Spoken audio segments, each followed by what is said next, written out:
And to be quite honest with you, to risk embarrassment, I love Paul like a brother.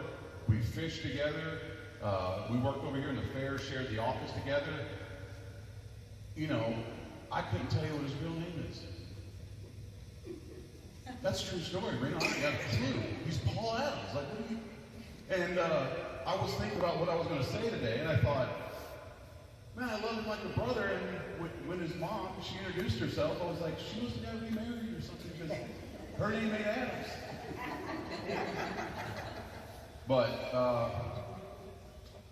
I will say this. So I could go into stories and talk about a lot of stuff, and like everybody else, and kind of, you know, my daughter asked me on the way over, she said, did you think about what you were going to say? And I hadn't. Like, you know, it's like standing in my living room talking to people I know about a guy I love. You got to really write that down, you know? And, but this I did think about last night. It was in my garage, and it was just me. And this is what I thought. One of my favorite movies of all times, maybe some of you as well, is Tombstone with Doc Holliday, Val Kilmer. In fact, there's a scene in that movie where they're in a battle and they're down by the river and they're fighting. And Wyatt Earp is out there fighting, and Doc Holly's over here hiding behind a log. And a guy rolls up next to Doc and says, what are you doing here? He says, where's Wyatt? He says, he's down there walking on water. He said, well, why are you here? And he says, because he's my friend. And the guy says, well, hell, I got lots of friends. He said, I don't. And that's why I'm here, because I ain't got a hell of a lot of friends. And he was one of the closest ones, I think, the world of him. So, and he's down somewhere walking on water. So, thank you guys so much.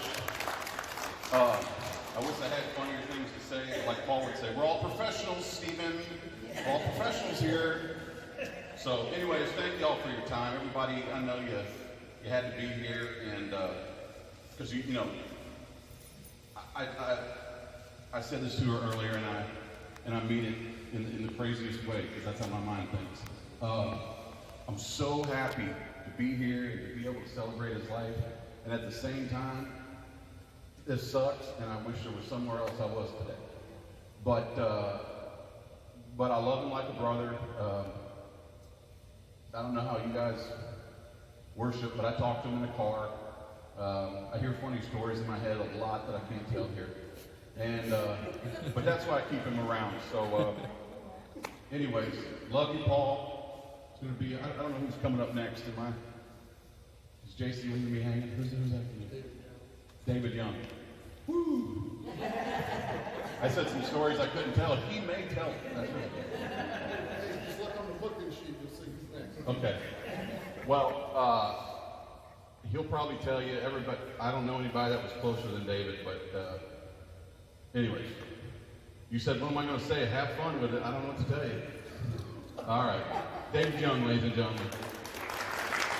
Talked to everybody for the last few days, and everybody kept asking me, what are you going to say? And I had no idea. And I'll tell you why.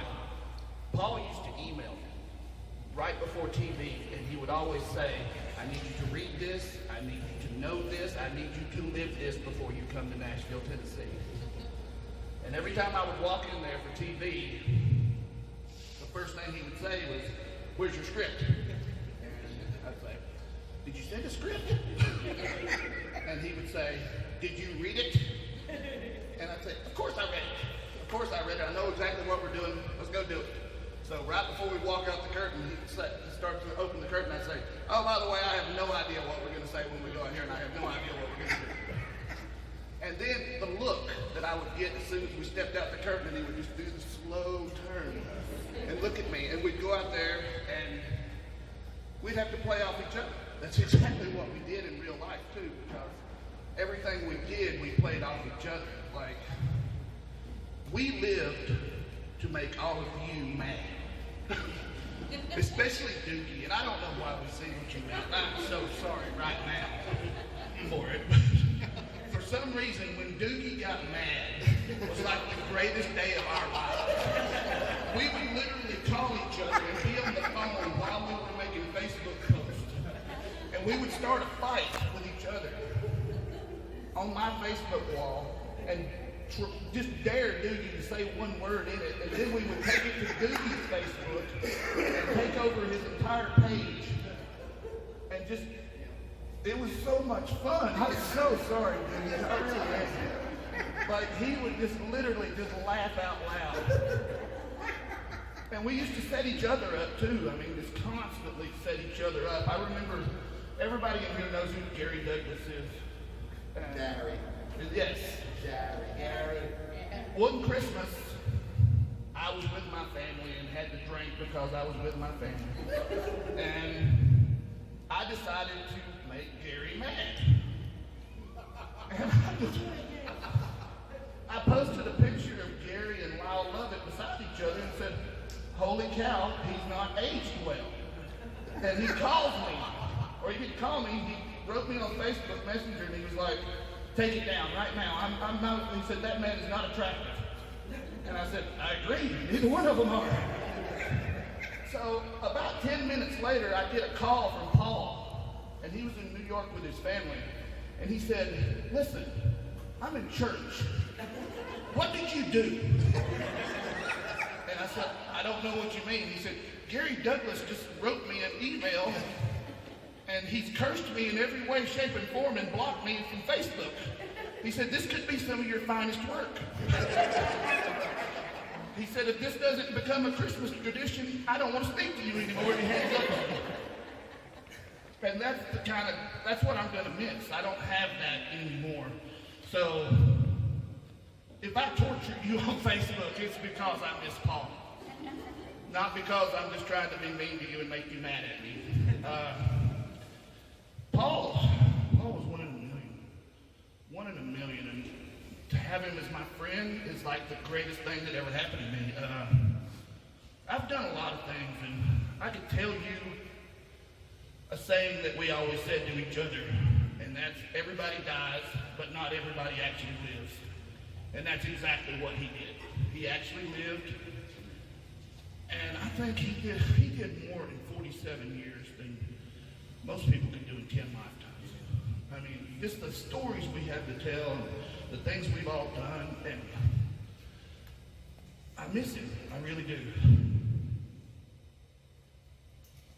Not gonna cry anymore either, and I'll tell you another reason why, because he would hate it. He would be so mad that any of us were sad at all, because I can promise you, there were several times that he sent me my own eulogy that he was gonna read at my funeral. And he had pause breaks in the middle of it for people to applaud my death. And that's the best. I mean, I hope all of you get a eulogy from me one day. But, I mean, that's all I really have right now. And I just want to say I love his family. They were so good to me in New York. The whole time I was there for the funeral, and his mom treated me like I was her kid. I mean, she really did. She treated me just like I was her son. And I will work really hard to make sure I fill any void that you ever have in your life. If you ever need me, call me.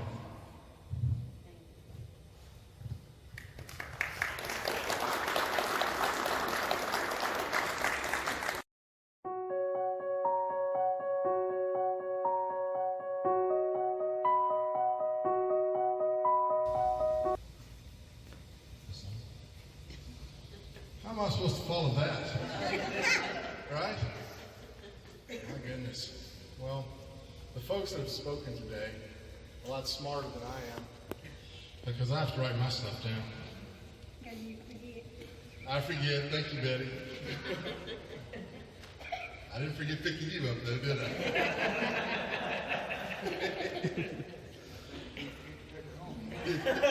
You're taking her home. Yeah, you like me?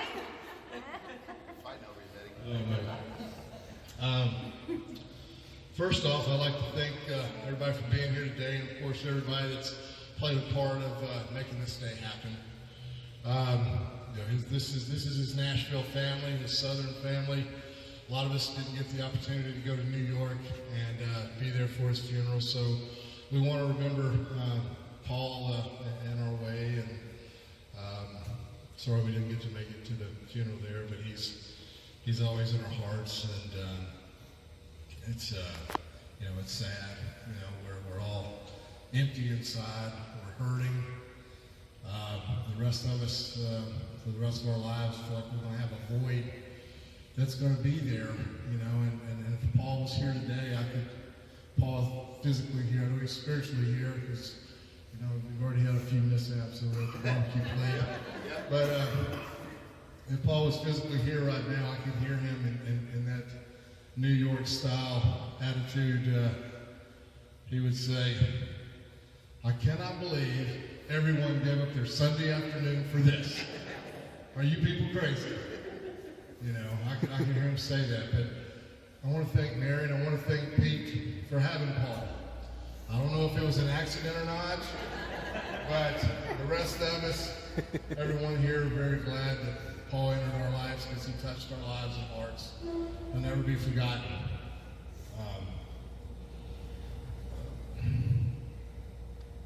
I met Paul back in around 1996, 97. He was working for a little wrestling promotion here in this building called Music City Wrestling. Worked for a promoter, longtime promoter, Bert Prentice. And Bert was getting TV back started here in Nashville, and it was really a pretty good product. And I was wrestling for an independent promotion across town with my buddy Tony Falk. New South Wrestling, him and Farron, get a hand up. Yes, sir. And we were running opposition to them, and they were running opposition to us. But I was watching wrestling one Saturday morning. That's back in my day, it came on Saturday mornings, right? And so I'm tuning in, and I see this guy on there with this New York accent by the name of Paul Adams. And at this point in my career, I had been with the WWF and WCW, and I've seen a lot of big wrestling stars. And growing up here in Nashville, Tennessee, as a wrestling fan, I grew up watching some of the best wrestling managers of all times. Guys like Jimmy Hart, Jim Cornette, Bobby Heenan. I mean, these are some of the guys that had the sharpest tongues in all professional wrestling. And I see this kid on Music City Wrestling, and I'm sitting there thinking in my head, I don't know this guy, but he can go toe-to-toe with any of those guys. I've got to meet this guy. So I end up getting hired on with Music City Wrestling. And I met Paul for the first time here in this building, Sports Arena. And didn't know, I mean, you see somebody on TV, you see one thing, but then you meet him in person, and you're like, sometimes you don't want to meet your heroes, right? But I met this guy, and I was like, man, this guy, he's got it. Not just is he a great on-air talent, but he's got it all figured out. He knows how to pull the strings. He knows how to make people laugh, how to make people cry, how to make them cheer, how to make them boo. But the most important thing is a lot of wrestlers and managers, they don't even know how to do that for themselves. He knew how to do it for all the guys on the card. He knew how to make Reno Riggins better. He knew how to make Tony Falk better. Big Bully Douglas made him better. So he just wasn't, hey, it's all about me. He's a team concept. How can I make everybody on the card better? Because he realized if we all do good, business is good. We all make money.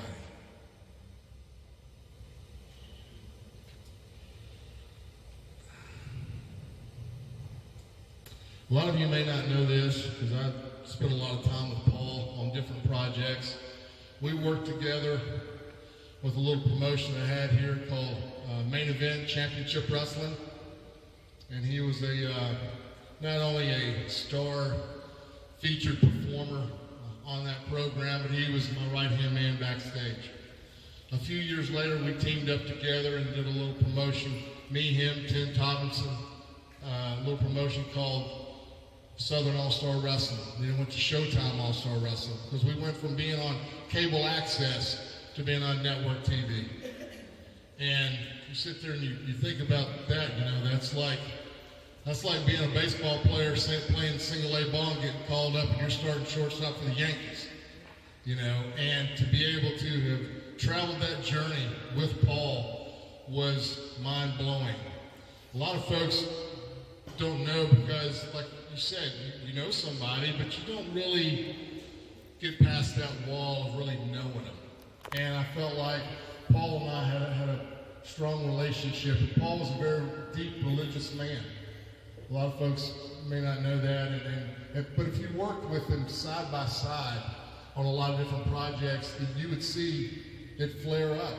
We were in Millersville one night and had a 3-hour TV taping going. We're right in the middle of the tape, and the storm comes up. Boom! Power goes out. We're sitting back there in the locker room, pitch black. You can't even see your hand in front of you. All I hear is Paul yelling, "Jesus Christ!" One night we're in Old Hickory Community Center taping, and we have two guys that are in the zone, Vordell Walker and Ricochet, and they are crafting a Mad Classic. And we're just all standing back there just in awe watching the monitors. And they're doing all these great flip-flops and flies. Not too familiar with professional wrestling, a lot of fancy stuff is what that was. And all of a sudden, bang! Top ring broke, ring collapsed. Everybody's dead quiet. Not Paul. Jesus Christ! So, yes, if you did not know this, he was a very, very religious man. He was deeply esteemed in his religion there. And a few other choice words there. I have four words, not 4 letters, but 4 words that I'd like to use to describe Paul. The first word I would like to use is passion. Not every day people wake up and enjoy going to work. I really don't think Paul ever had a job in his life when he was in the wrestling business. He slept, breathed, drank, fought. That's all the only thing that was on his mind. He was consumed with professional wrestling. A lot of folks, say, well, I've been married for 20 years, but I've had a mistress. Yeah, we all have if we've been in the wrestling business. Our mistress is the wrestling business. That's what my wife tells me all the time. She goes, yeah, I know you had a mistress. It's that doggone wrestling business. And that's what Paul was. He was married to the wrestling business, and he loved it. He loved every minute of it. He loved every facet of it. And some of the things that, it's easy to get to the point where you get on television and you spew out a few fancy things and, a few this, that, and the others. But after a while, that even kind of gets old. But you have to have it deep-rooted in your heart to really enjoy this business. And I didn't say make a ton of money in this business, but I said enjoy this business for what it's worth. And Paul, he was, he enjoyed helping set the ring up, chairs, getting the posters out, securing sponsors, getting the buildings lined up, insurance on the building, every aspect of it, he was in, and then writing the show, taking care of what he was going to take care of on the show, and making everybody else better. That's the part where he really shined. And so he never really worked a day in his life. He was very passionate about the wrestling business. The next word that I would like to use is attitude. Paul, if you didn't know how to take Paul, you'd say, man, that guy's got an attitude. You right? That was the first thing that came across to me with Paul on television was just his attitude, his cadence, the way the words just flew off of his tongue. He could hypnotize the crowd so that they would be in full attention to listen to his arrogance and superiority.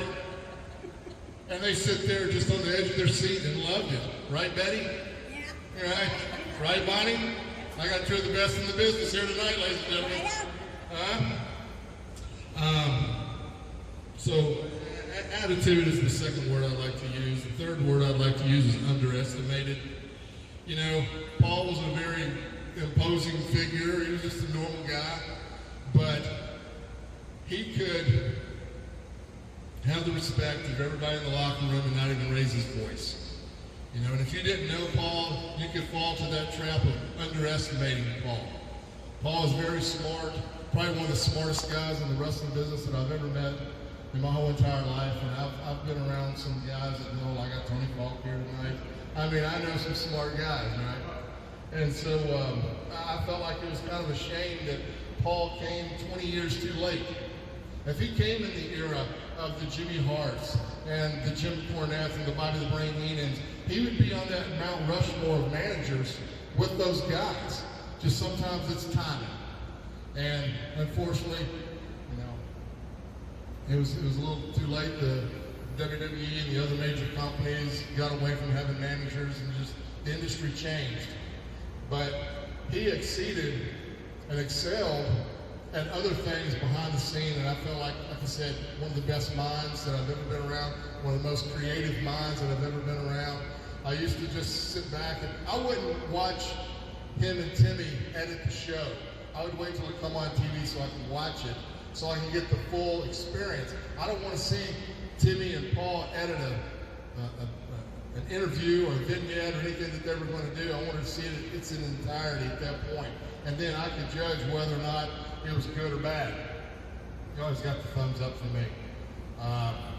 And we made some really good magic years ago with Showtime All-Star Wrestling. And it took a lot of folks. A lot of folks couldn't be with us here tonight, but everyone played a part, and Paul was leading that charge.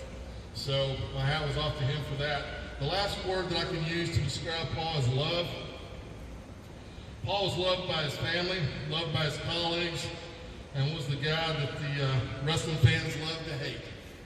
He could get a crowd whipped up in a frenzy, and I used to love to be sitting back there in the locker room, and Paul might be managing David or Rick Santel or whoever he was coming out with, to hear the arena chanting, "Towel boy, towel boy." I just loved his music to my ears.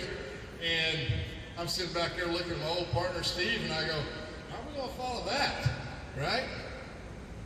You know, sometimes we didn't. But,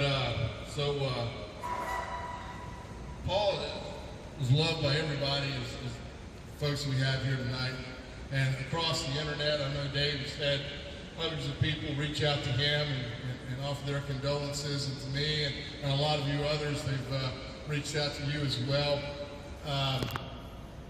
He left in a better place than he found it.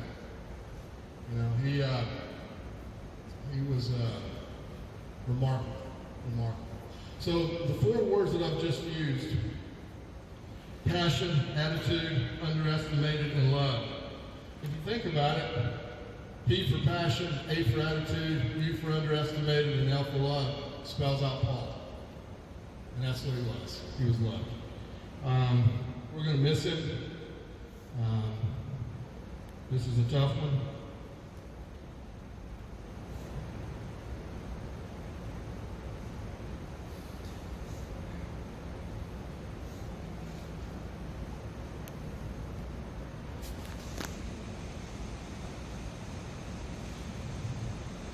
Never be another like it.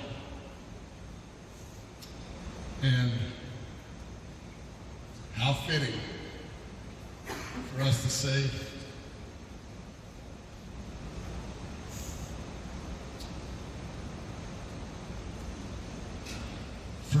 goodbye to Paul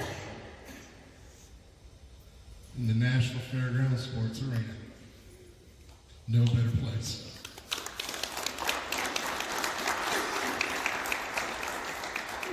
I think at this time we're going to have a little video.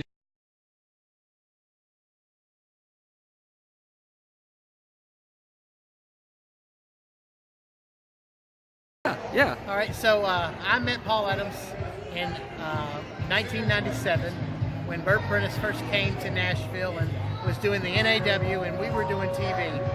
And we shot TV on a Wednesday night at the Armory, and we'd go in and work all night long on the TV to get it ready to go to the station on Thursday morning. The problem was I had classes. I was in college, and I had classes on Tuesday and Thursday, and never went to my Thursday classes. And but there was one time where Doogie couldn't make the show. You know, it was me and Paul and Doogie, and we would get in there, but Doogie couldn't make the show. So we turned the show into a Paul Farron takeover show. And we had, I mean, the lights would go on and off when we were trying to do things. And there was somehow a picture of a dead elephant showed up on the screen. And then we're in the studio and he's messing around with things. And, you know, he's got a tripod and it hits me in the butt. And I turn around like, oh, it's a tripod. And, you know, it's just crazy, silly stuff. But one of the funny things, for a while, me and Paul lived together up in Springfield. And we were doing the Stockyards, which is downtown Nashville, and they had a tent set up. Bert had a big tent set up, the rest of the Stockyards, and we got, I don't know if it was a trailer or something we got dressed in, but I pulled up to TV and Paul's already there. Well, Paul had decided he wanted to get more sun or some tan or something, but he went and got one of the, and this was before the spray tans were real big, right? Where you go to a salon and have it done, right? So he went and got some of that tanning cream, and I swear to God, when he opened that door, I thought a fucking Oompa Loompa. Oh, I'm sorry, I thought an Oompa Loompa was walking through that door because he was so orange in the face. It was absolutely hilarious, but I mean, we were way young, and we didn't make any money. But by gosh, we had a good time, and I learned a lot. And you know, although you know, in the last several years I hadn't seen Paul very much, but it is a loss. It's a loss for a lot of people, and he was a fantastic dude, had a wonderful mind, and I learned a lot from him. And again, just had a lot of fun times. Thank you. Well, I was fortunate enough to actually room with Paul every now and again, spend a few weeks here and there with each other.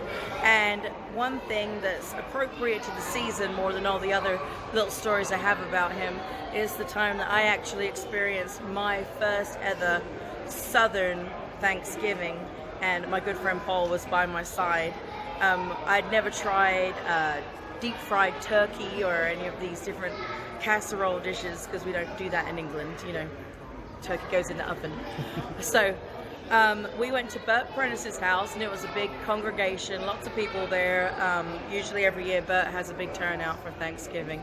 So we're there and we're waiting on this fried turkey because we'd never seen one before, and we get a phone call and Cersei's late and he's exploded the turkey.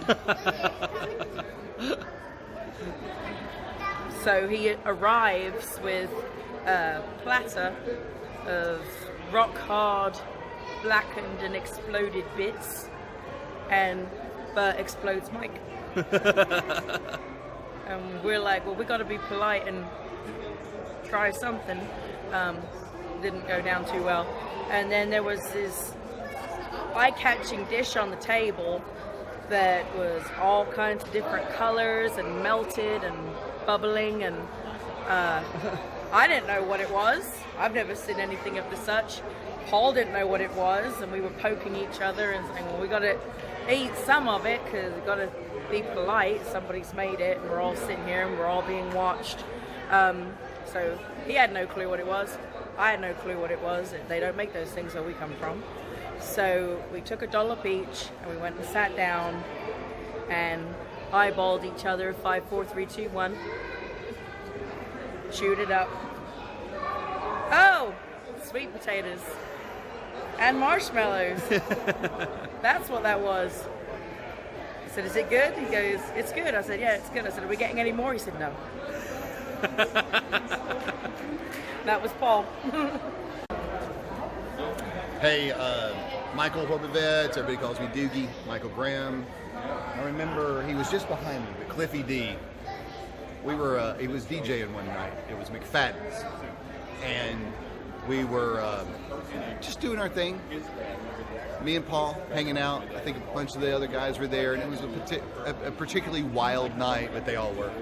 And I just remember at the same time, and I am almost sure Jason James would have been there too. Oh no. I just remember being at McFadden's, and Paul and I kind of looked over in the corner, and there was a little person.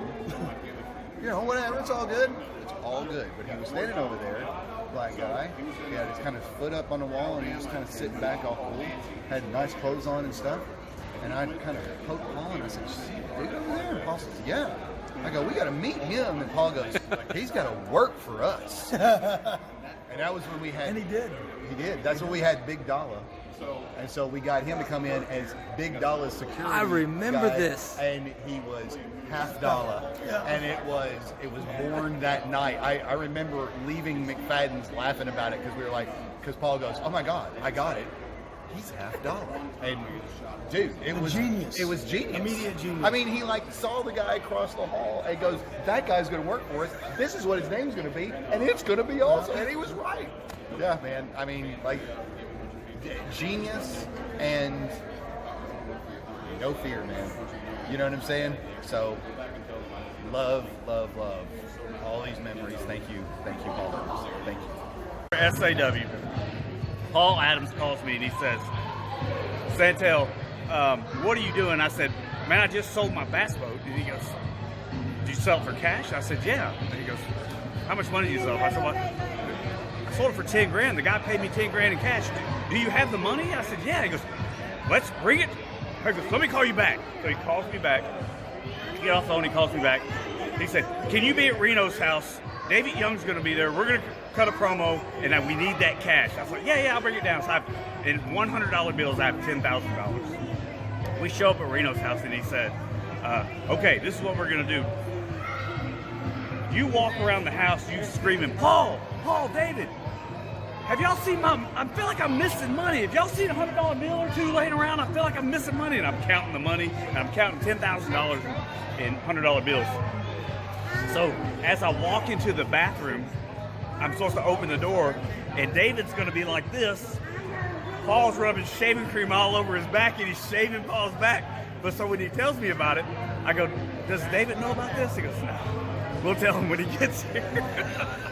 So we ended up turning it into a promo. I think it aired. I'm not positive. I think it aired on the CW network. So you might have to ask David Young about that. But that was one of my favorite stories. The other story was in this building right here, in an SAW ring. We have a big show. Paul comes out. He's on the microphone from the time we come through the curtain all the way around the ring, in the ring. We get in the ring, and I'm standing there, and he's having me. I'm robed up. I have a robe on. He has me pull it open, show myself to the fans. Paul's saying all sorts of stuff in the microphone. He turns the mic, puts it down like this right here. He goes, your night's done. You don't have to do anything now. I did it all for you, baby. Like that. He's running out of the ring. But he was right. I didn't. Because when he went out of the ring, instantly all the heat that he created, the guy was such a genius, all the heat he created from the fans Stuck on you. went right to me. And they instantly started chanting, Santel sucks. And I just looked at him, and he just winks at me. It's just like... I mean, just a brilliant mind. I said it before, and I'll say it again. The wrestling business lost a true brilliant mind in Paul Adams. Go ahead. So Derek Neal and I, this is probably 2009, 2010, a couple stories in one. We'd been involved in this feud. Me and Derek were young and dumb, so we were just trying to out-bump each other. So he's taking like the Buddy Rose bump, like through the ropes, flat back on the floor. I'm taking backdrops on the floor every night. We're really stupid. So Paul wanted to do a deal. The fair's going on here. We do a show in the Fairgrounds Arena, and we were going to brawl out amongst the midway.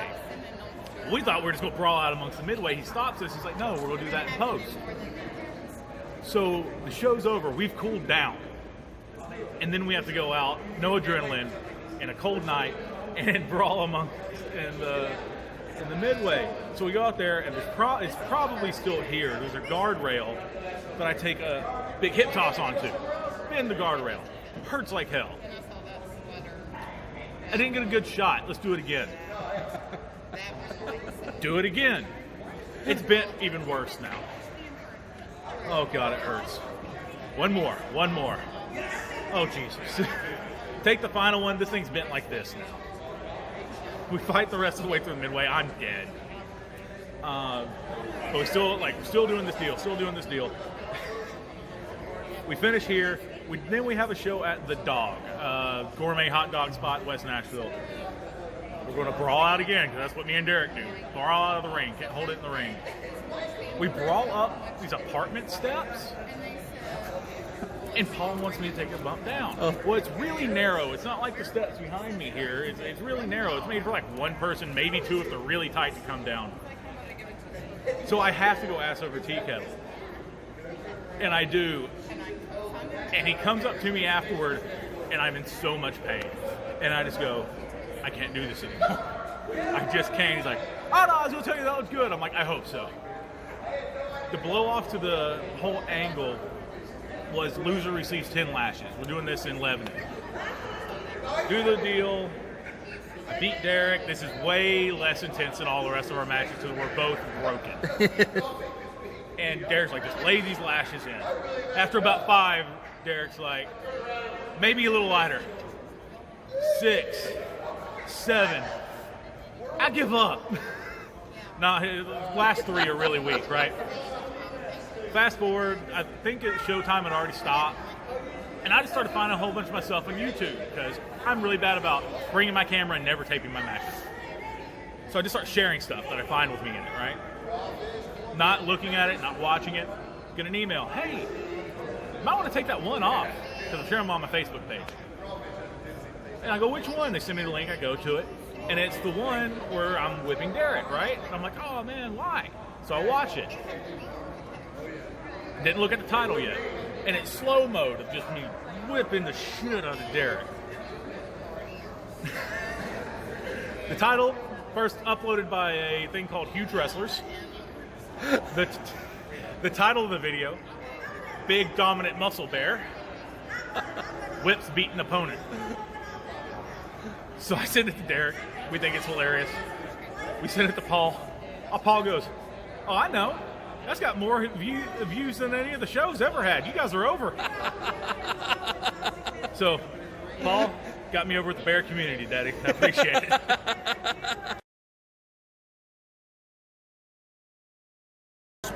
I don't remember the town. I know it was close to Nashville, and we got there and it was close to Halloween, and when we walked into the building, they had these costumes hanging up in the front, and the blue costume was right there. And I walked over and I pulled it off the rack and I looked at it for a second and I looked at him and I said, can I wear this tonight? And he walked over and he goes, would you? And I said, yes, of course I would. And then 1.5 years he let me take it off after that. And I hated that suit with every fiber of my being because it'd be 106 outside and he would make me wear it and I would sweat so much that it weighed 75 pounds on top of my 300 pounds trying to work my way around that damn ring. And that's the story of Old Blue, and that's why I was so happy to rip it up into shreds so he could never put it on me again. Well, so you were happy for the funeral? And No, I was sitting there and I started thinking about some stuff, and I thought about a couple of stories. Like, I just thought of the people that are here, and these are like 3 of my all-time favorite Paul stories. And Reno, I've stolen this one 1,000,000 times and put myself into it because I don't like to let a little thing like the truth get in the way of a good story. Paul told me this story about him and Reno one day. They were out eating lunch, and he said that while they're eating, Vince Gill walked in the door. And he said as soon as Reno saw Vince Gill, he said, Vinny! Vinny! And he jumped up from the table and he ran over and started shaking his hand and he was talking to him. He said, Paul, don't be rude, come and say hello to Vinny. So Paul said he got up and he walked over there and he shook his hand and he was like talking to him for a second and said he was like, well guys, I got to take the wife some food home. It was good seeing you again and everything though. And said he got his food and he left and said they went back to the table and he said Reno just started eating. And he said he just sat there for a second. He said, I'll ask. How do you know Vince Gill? And he said, Reno looked at him and said, oh, I don't know Vince Gill. I just knew for a fact Vince Gill didn't know for sure if he knew me. Thing one time, and Reno had set up some kind of radio thing in this town for us, and I was so happy. I had finally written some stuff down that I was going to say on the radio, and I was just so proud of it. And I had the paper sitting in front of me, and Paul started talking first, and I'll be damned if he didn't use every word I wrote down while he was talking. And the guy looked at me and he started to ask me a question. I said, I truly don't give a damn if anybody comes to the show today. I'm not saying a word the rest of the day. But I just wanted to tell those 3 stories because, I mean, it just, they meant a lot to me, and so did he. And I'm sorry it took up so much time. I got 1,000,000 stories about it, and you can't tell enough of them. I mean, you'll sit down and you'll think, wow, we did this too, and we did that. And like I said earlier, we lived. I mean, we truly went out and did some really retarded things. Every time I come to this town, to pay me back for not reading his script or doing whatever he asked me to do, I would be the guy that he would make do something totally stupid for TV. And he would call me and justify it by saying, our segment was the highest rated segment on the show this week, Dave. Pretty sure he didn't have any way of knowing that, but he would call me and tell me that just to build me up, and I'd come to town, and the next thing I know, I'm walking down Broad Street in a sailor suit, pointing at everybody like I'm running for mayor. And that really happened. He really made me put on a sailor suit. And the whole premise was that we were celebrating winning a match, and women love a man in uniform. And sailor suits with the little hats and everything was his idea of uniforms. I got a picture of it over here. Oh, I'm sure. I'm so sure. Yeah, right here. I got Oh, well, why would you have it? Why would you not have it? It's gonna go right beside my way. Another one of my favorite days, and Rick Santel was there for this one.